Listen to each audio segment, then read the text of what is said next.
উচ্চ বিদ্যালয় আছে না গার্লস, ওদের একটা শিক্ষার্থীকে জিজ্ঞেস করেন, হোমনা সরকারি ডিগ্রি কলেজের একজন শিক্ষার্থীকে জিজ্ঞেস করেন, হোমনা আদর্শ উচ্চ বিদ্যালয়ের একটা শিক্ষার্থীকে জিজ্ঞেস করেন, তাহলে দেখবেন বাংলাদেশের মূল চিত্রটা এই শিক্ষার্থীরা এই স্কুল কলেজের শার্ট পরে যারা স্কুল পালিয়ে এই প্রোগ্রামে উপস্থিত হয়েছে, রাতের 10টা 11টা 2টা 3টা বাজে চ্যাম্পিয়ন্স লিগ দেখে, এল ক্লাসিকো দেখে, যারা রাতে খেলা দেখে সকালে আন্দোলনে অংশগ্রহণ করে, যারা দেশকে নিয়ে ভাবে, এই শিক্ষার্থীদের কাছেই বাংলাদেশের প্রতিচ্ছবি উঠে আসবে।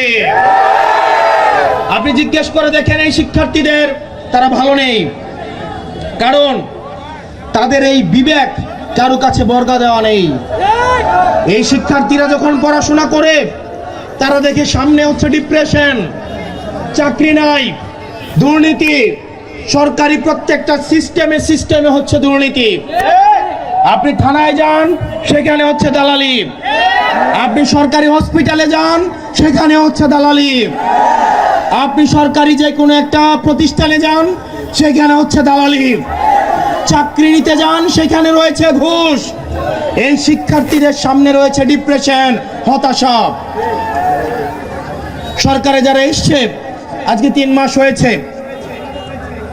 আমরা আজকে হচ্ছে মে মাসের 17 তারিখ, আমরা ফেব্রুয়ারির 17 তারিখ শপথ গ্রহণ করেছি। এই ফেব্রুয়ারির 17 তারিখ থেকে মে মাসের 17 তারিখ পর্যন্ত এই 3 মাসে বাংলাদেশের গুণগত কি পরিবর্তন হয়েছে সেটা বাংলাদেশবাসী জানতে চায়। আমরা দেখছি ল অ্যান্ড অর্ডার সিচুয়েশন খারাপ হয়েছে, গুম খুনের পরিস্থিতি খারাপ হচ্ছে, হামে শিশু মারা যাচ্ছে, নিউমোনিয়ায় শিশু মারা যাচ্ছে। এই সরকারকে কিছু জিজ্ঞেস করলেই পেয়েছে গরিবের বাউস, কিছু হইলেই বলে অন্তর্বর্তীকালীন সরকারের দোষ। এই এক গান কতদিন, যে কিছু হইলেই বলে অন্তর্বর্তীকালীন সরকারের দোষ। অন্তর্বর্তীকালীন সরকারের সময় প্রত্যেক দিন আন্দোলন ছিল, প্রত্যেক দিন আন্দোলন, এর আন্দোলন, অমুক গোষ্ঠীর আন্দোলন, তমুক গোষ্ঠীর আন্দোলন, প্রতিদিনই আন্দোলন। যারা বিভিন্ন দফা দাবিতে নিয়ে আন্দোলন করেছেন, আমরা আপনাদেরকে প্রশ্ন করতে চাই, আপনাদের সব দাবি কি এখন মানা হয়ে গিয়েছে? এখন আর আন্দোলন নাই কেন? এই আন্দোলন কোথায় গেল? এই সরকার নির্লজ্জভাবে স্বজনপ্রীতি এবং আঞ্চলিক বৈষম্যের যাত্রা শুরু করেছে।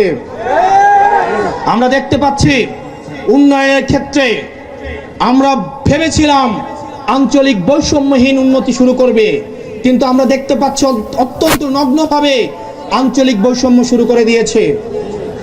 প্রিয় হোমনাবাসী,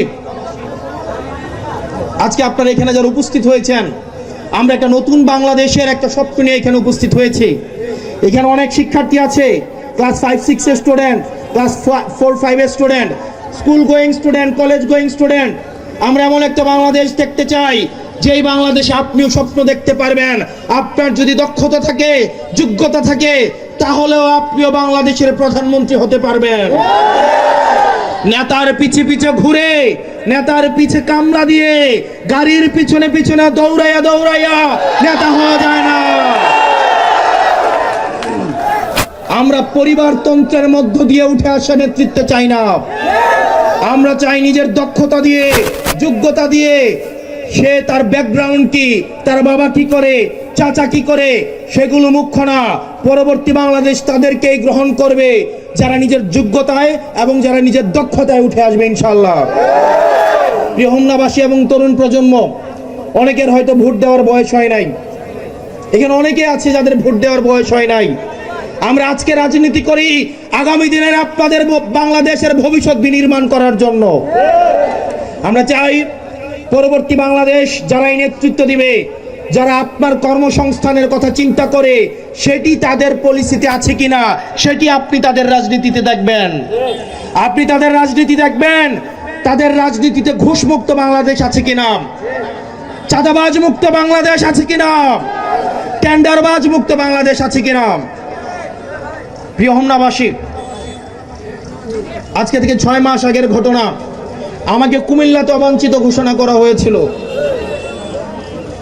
আপনাদের এলাকার একজন আমাকে বলেছিল আমি যদি কুমিল্লায় আসতে চাই তাইলে নাকি আমাকে মাফ চাইয়া কুমিল্লায় আসতে হবে। উপরে আল্লাহ নিচে জনগণ। আজকে ওনার এলাকায় এসে আপনাদেরকে নিয়ে আমি প্রোগ্রাম করছি। ইনশাআল্লাহ আমাদের প্রোগ্রামে আমরা ওনাদেরকেও দাওয়াত দিব। আমরা চাই ওনারাও আমাদের প্রোগ্রামে অংশগ্রহণ করুক। ওনাদের অনেক নেতাকর্মী আছে যারা অত্যন্ত হতাশ, 17 বছর জেল জুলুম নির্যাতন নিপীড়নের মধ্য দিয়ে গিয়েছে, মামলা খেয়েছে, হামলা খেয়েছে, এলাকায় আসতে পারে নাই, বাবার জানাজা পড়তে পারে নাই, সন্তানকে স্কুলে নিয়ে যাইতে পারে নাই, পরিবারের সাথে সময় কাটাইতে পারে নাই। আজকে সরকার গঠনের পরে এই ত্যাগী নেতা কর্মীদেরকে তারা ছুঁড়ে ফেলে দিয়েছে।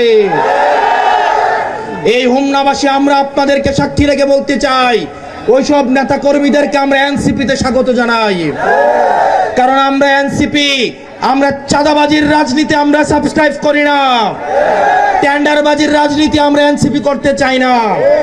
সুতরাং যেসব বিএনপির যারা ত্যাগী নেতা কর্মী আছেন, আমরা জানি আপনারা কষ্টে আছেন, আপনারা রাতে নির্জনে আপনারা কান্না করেন, আমরা আপনাদের কষ্টটা বুঝি।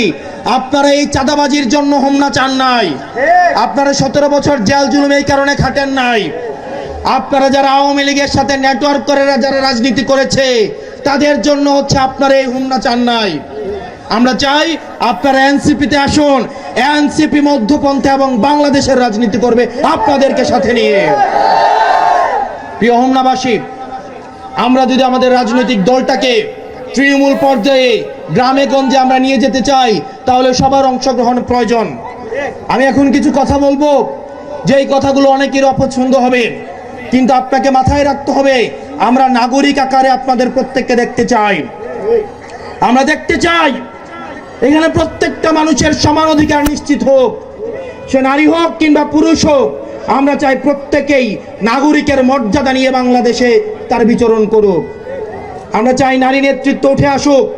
ভোটের আগে দেখবেন প্রত্যেকটা নারীকে প্রয়োজনে পায়ে ধরে বসে থাকে ভোটের জন্য, কিন্তু আপনি দেখবেন ভোট যখন শেষ হয়ে যায় নারীদের আর কেউ খোঁজ নেয় না। এখানে এনসিপি ব্যতিক্রম উদাহরণ তৈরি করতে হবে। আমাদের হোমনার প্রত্যেকটা নারী, প্রত্যেকটা মা বোনের কাছে যেতে হবে, তাদের সমস্যার কথা শুনতে হবে, তাদের প্রত্যাশা এবং প্রাপ্তির মধ্যে যে ব্যবধান রয়েছে সেই ব্যবধান ঘুচানোর অঙ্গীকার তাদেরকে দিতে হবে। তাদের শিক্ষা, কর্মসংস্থান এবং পুষ্টির নিশ্চিত করতে হবে। আমাদের নারীদের শিক্ষিত করতে হবে, কর্মসংস্থান নিশ্চিত করতে হবে, তাদের নেতৃত্বকে আমাদের সবার সামনে তুলে ধরতে হবে। মনে রাখতে হবে আমাদের সমাজের অর্ধেকেরও বেশি নারী। আমরা যদি নারীদেরকে পিছিয়ে আমরা কখনোই সমাজকে অগ্রসর করতে পারবো না। আপনারা দেখবেন আপনাদের পরিবারে, যেই পরিবারে নারীরা শিক্ষিত, নারীরা কর্মসংস্থানের দিকে যাচ্ছে, সেই পরিবার তত বেশি স্বাবলম্বী। সেজন্য এই যে ইয়াং জেনারেশনের যারা আছে, ইন্টারমিডিয়েটের নিচে কারা কারা পড়ে একটু হাত তোলো তো। ইন্টারমিডিয়েট এইচএসসির নিচে যারা আছে, 20 বছরের নিচে যারা আছে, বিয়ে করে নাই এখনো বিয়ে করে নাই। গ্রেট। সবাইকে, আপনারা যারা আছেন পারিবারিক জীবনে এখনো যান নাই, নিজের থেকে উচ্চ শিক্ষিত মেয়ে বিয়ে করবেন। মনে থাকবে, মনে থাকবে। অনেকেই বলবে, অনেকেই মনে করবে নারীদেরকে মতামত প্রকাশের স্বাধীনতা যদি আমরা দেই এটা উচিত না, নারীদেরকে ভোটদান করার স্বাধীনতা দেওয়া উচিত না, রাজনীতি করার স্বাধীনতা দেওয়া উচিত না।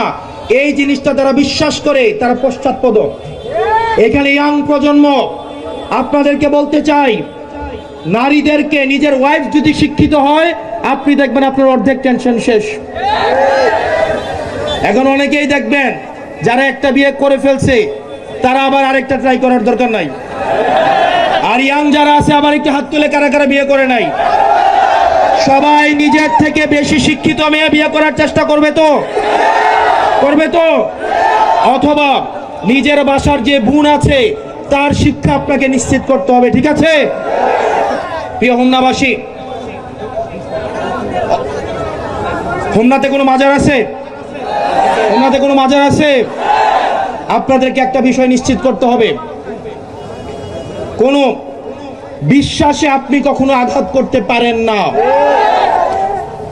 আপনি কোনো মন্দির, মাজার, কোনো ধর্মীয় স্থাপনাতে আপনার বিশ্বাস ভিন্নতা থাকতে পারে, কিন্তু কোনো মাজারে আক্রমণ করার কোনো অধিকার আপনার নাই। আমরা এনসিপি কোনো ধ্বংসের রাজনীতি করব না। বিশ্বাস যার যার, ধর্মীয় স্বাধীনতা যার যার, কোনো মাজার ভাঙা, মন্দিরে আক্রমণ করা, এগুলো করা যাবে না।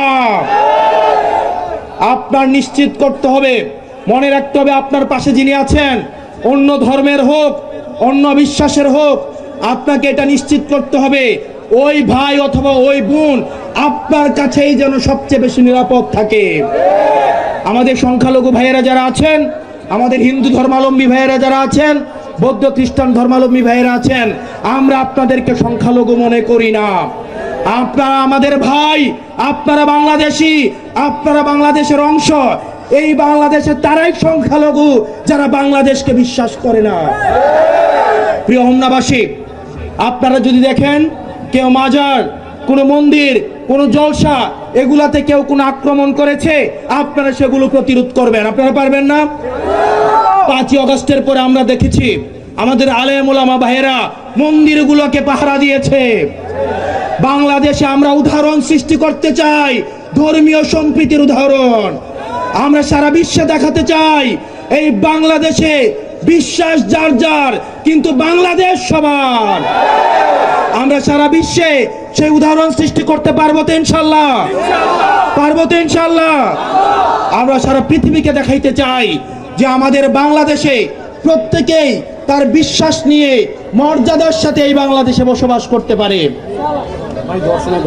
প্রিয় তরুণ প্রজন্ম, আপনারা জানেন হোমনাতে কিছুদিন আগে একটা ধর্ষণের ঘটনা ঘটেছে। আমাদের মানুষ নিরাপত্তা ঝুঁকিতে রয়েছে, ধর্ষণের ঘটনা ঘটছে, মাজার ভাঙা হচ্ছে, সংখ্যালঘুদের বিভিন্ন সময় নিরাপত্তাহীনতায় ভুগছে। পাশের মেঘনা উপজেলায় 3 মাসে 4 খুন হয়েছে। আমরা জানতে চাই স্বরাষ্ট্রমন্ত্রী কি করে। প্রিয় তরুণ প্রজন্ম, এই সরকারের জবাবদিহিতা আপনাদেরকে চাইতে হবে। আমাদেরকে দেখতে পাচ্ছি এখন আবার ফেসবুকে লেখালেখি করলে বাসা থেকে উঠাই নিয়ে যায়। আমরা হাসিনার সময় দেখেছি, আমরা স্লোগান দিয়েছি, আমরা বারবার বলেছি দিনে নাটক রাতে আটক, এটা আর চলবে না। দিনে নাটক রাতে আটক চলবে না। দিনে নাটক রাতে আটক চলবে না। আমরা দেখতে পাই দিনের বেলা স্ট্যান্ডবাজি আর রাতের বেলা বাসা থেকে ফেসবুকে মত প্রকাশ কারণে উঠাই নিয়ে যাওয়া হচ্ছে। আপনারা নিজের মতো করে সরকারের জবাবদিহিতা নিশ্চিত করতে হবে। আমরা যখন দেখেছি বিশেষ করে এই তরুণ প্রজন্মকে কেউ থামিয়ে রাখতে পারবে না। ঢাকা শহরে যখন ঢাকা কলেজের ছেলেরা রাস্তায় নেমে এসছে, সিটি কলেজের ছেলেরা যখন রাস্তায় নেমে এসছে, সেন্ট জোসেফ বিকাউন্নেসা হোলি ক্রসের ছেলেরা যখন, মেয়েরা যখন রাস্তায় নেমে এসছে, আদমজি ক্যান্টনমেন্টের ছেলেরা যখন রাস্তায় নেমে এসছে, দারুন নাজাত তামিরুল মিল্লাতের ছেলেরা যখন রাস্তায় নেমে এসছে, হাসিনাকে পালাতে বাধ্য হতে হয়েছে। ঠিক একইভাবে আপনারা যদি মনে করেন এই তরুণ প্রজন্ম পলিটিক্স বুঝে না, তাহলে পলিটিক্সটা আপনারাই বুঝেন না। এরা পলিটিক্স বুঝে না, এরা পলিটিক্স বানায়, এরা পলিটিক্স খায়, এরা পলিটিক্স নিয়েই চলে। সেজন্য এই সরকারকে তরুণ প্রজন্মকে আমলে নিতে হবে। এই তরুণ প্রজন্মের কর্মসংস্থানকে আমলে নিতে হবে। এই তরুণ প্রজন্ম যেন হতাশায় নিমজ্জিত না হয় সেই ব্যবস্থা করতে হবে। আমরা দেখতে পাচ্ছি আগামী বাজেটকে সামনে রেখে যেখানে ইচ্ছা সেখানে ট্যাক্স বসাই দিচ্ছে। বাইকের উপরে ট্যাক্স বসাই দিছে, অটো রিক্সার উপরে ট্যাক্স বসাই দিছে, না জানি কথার উপরে কখন ট্যাক্স বসাই দেয়।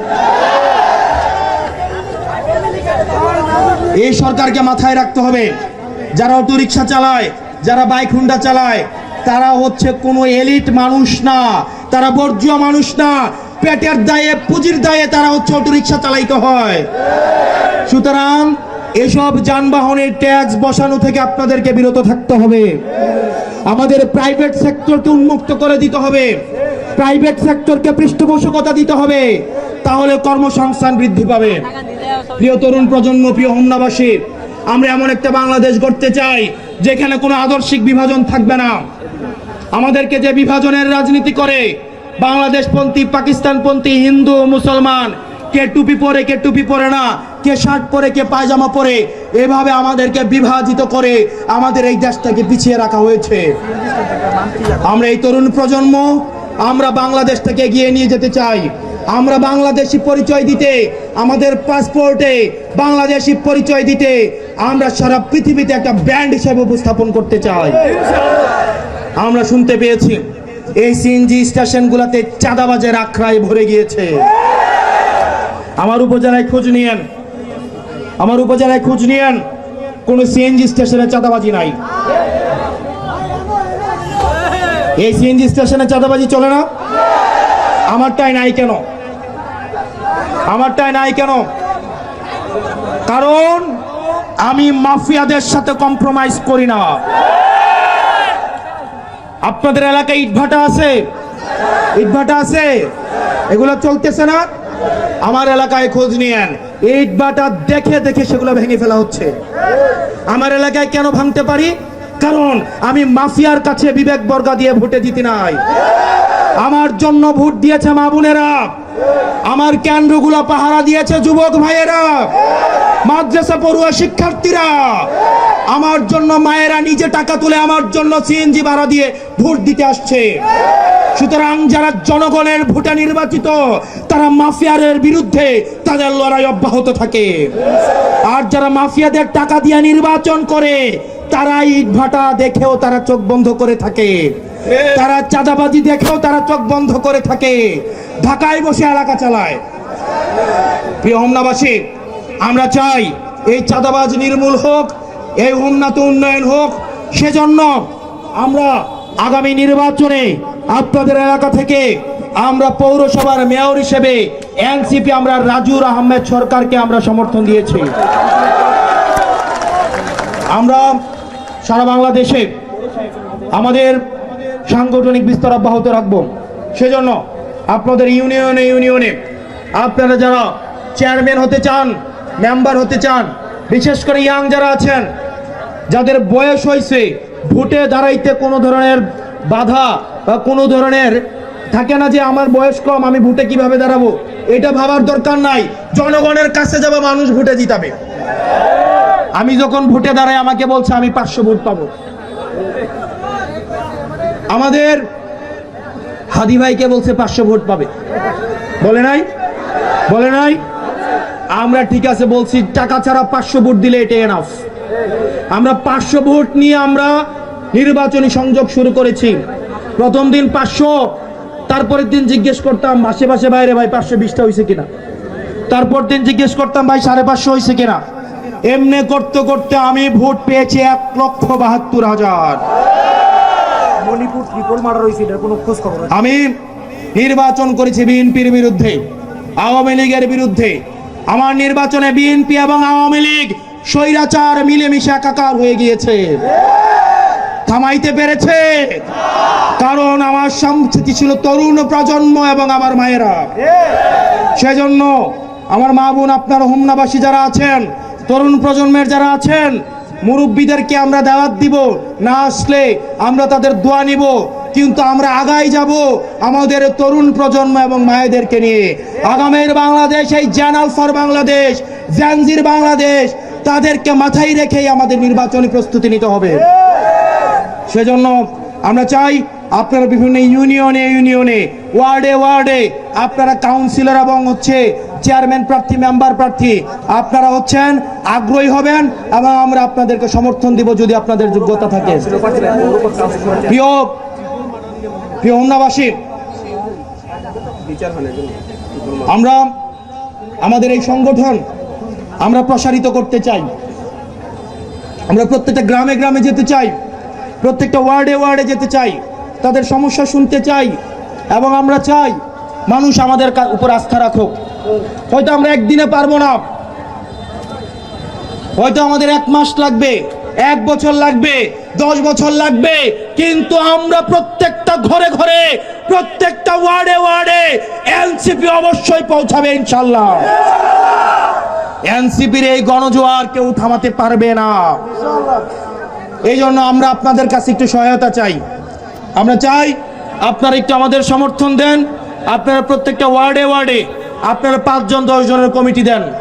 আমাদের এনসিপির যে নেতা কর্মীরা আছে এখানে আপনারা যাদেরকে দেখতে পাচ্ছেন তাদের সাথে যোগাযোগ করেন। ভাইরা, আমরা কোনো ক্যাডার পলিটিক্স করতে পারবো না, আমরা আপনাদেরকে পয়সা দিতে পারবো না, চাঁদাবাজির ভাগ দিতে পারবো না, টেন্ডারবাজির ভাগ দিতে পারবো না, কিন্তু আমরা আপনার অধিকার আপনাকে বুঝাই দিতে পারবো।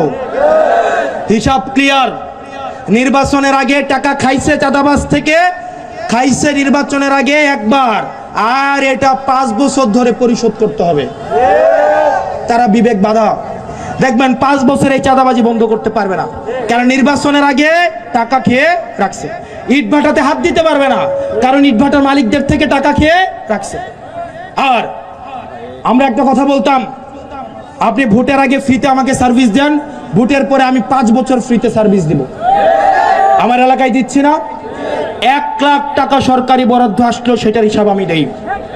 গত সপ্তাহে 1,83,000 টাকা আমাকে দেওয়া হয়েছে সরকার থেকে। এটা জনগণকে দেওয়ার জন্য, যতজনকে ইচ্ছা দিতে পারি। 1,83,000 1 টাকা করেও দিতে পারি, 10,000 টাকা করে দিতে পারি, এটা আমার ইচ্ছা। আপনারা আপনাদের এলাকার এমপি হিসাব দেয়? হিসাব দেয়? হিসাব দেয়? মনে রাখতে হবে, সরকার যে টাকা আমাকে দেয় এই টাকা আমার বাপের টাকা না। সরকার যে বাসায় আমাকে থাকতে দেয় এটা আমার বাপের বাসা না, এটা জনগণের টাকা, আপনার ট্যাক্সের টাকা। সুতরাং এই ট্যাক্সের পয়সার একটা পয়সার হিসাব চাওয়ার অধিকার আপনার আছে।